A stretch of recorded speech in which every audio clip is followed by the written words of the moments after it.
ప్రియమైన జ్ఞానవాణి ప్రేక్షకులారా, మీ అందరికీ శుభోదయం. ఈరోజు మనం పాత నిబంధనలోని ఎజ్రా గ్రంథం నుండి 7-8 అధ్యాయాలు పరిశీలిద్దాం. ఎజ్రా 7-8 అధ్యాయాలను లోతుగా పరిశీలిస్తే అనేక ఆధ్యాత్మిక పాఠాలను మనం నేర్చుకోవచ్చు. ఈ అధ్యాయాలు ముఖ్యంగా ఎజ్రా యెరూషలేముకు తిరిగి రావడం, దేవుని వాక్యానికి అతనికి ఉన్న అంకిత భావం, అలాగే ప్రయాణములో దేవుని సహాయం కోసం అతను చేసిన ప్రార్థనలు వంటి విషయాలపై దృష్టి పెడతాయి. ఎజ్రా ప్రయాణానికి ప్రేరణ. బాబిలోను నివసిస్తున్న యెరూషలేములోని ప్రజల ఆధ్యాత్మిక స్థితిని గురించి ఎజ్రా ఆందోళన చెందాడు. దేవుని ధర్మశాస్త్రాన్ని తిరిగి స్థాపించాలనే బలమైన కోరిక అతనిలో ఉంది. దైవిక సహాయము మరియు రాజు ఆశీర్వాదం.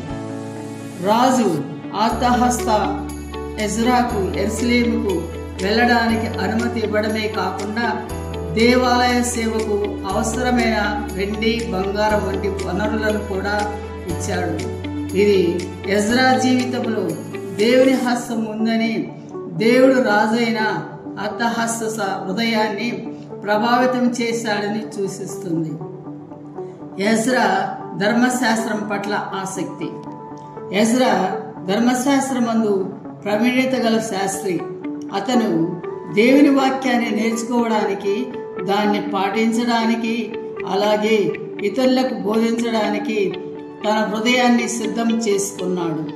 ఇది మనకు దేవుని వాక్య ప్రాముఖ్యతను తెలియజేస్తుంది. ప్రయాణానికి ముందు ప్రార్థన మరియు ఉపవాసం.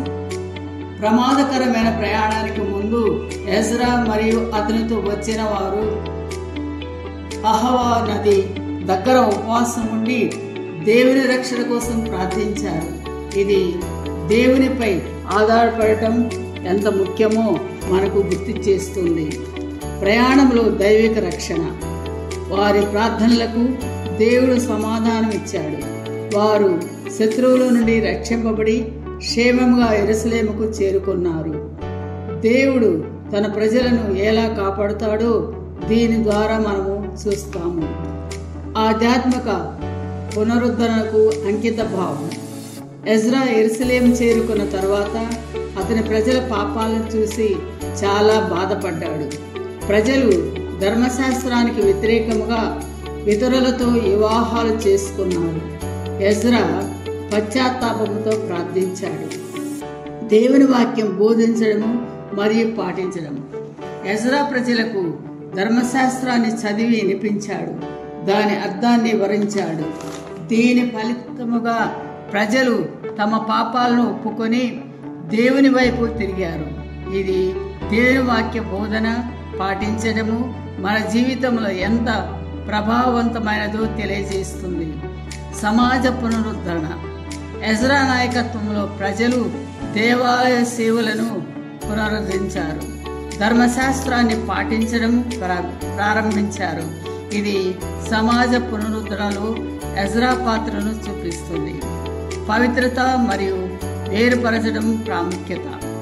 ఇజ్రాయేలు అన్ని జనుల నుండి వేరుగా ఉండాలని, దేవుని నియమాలను పాటించాలని ఎజ్రా కోరాడు. ఎజ్రా ప్రార్థన యొక్క ఉద్దేశం. తన ప్రయాణంలో రాజు నుండి సైన్యం కోసము అడగకపోవడం ద్వారా ఎజ్రా దేవునిపై తన నమ్మకాన్ని వ్యక్తం చేశాడు. అతని ప్రార్థన దేవుని ప్రతిష్టను నిలబెట్టడానికి, అతని రక్షణ కోరడానికి ఉద్దేశింపబడింది. ఈ అధ్యాయాలు ఎజ్రా యొక్క నాయకత్వాన్ని, దేవుని వాక్యానికి అతనికి ఉన్న అంకిత భావాన్ని, అలాగే దేవుని పట్ల అతనికి ఉన్న అపారమైన విశ్వాసాన్ని చూపిస్తాయి. మన జీవితంలో కూడా దేవుని వాక్యాన్ని అధ్యయనం చేయడం, దాన్ని పాటించడం, ప్రార్థనపై నమ్మకం ఉంచడం ద్వారా మనము కూడా ఆధ్యాత్మిక పునరుద్ధరణను అనుభవించవచ్చు. ఆమేన్.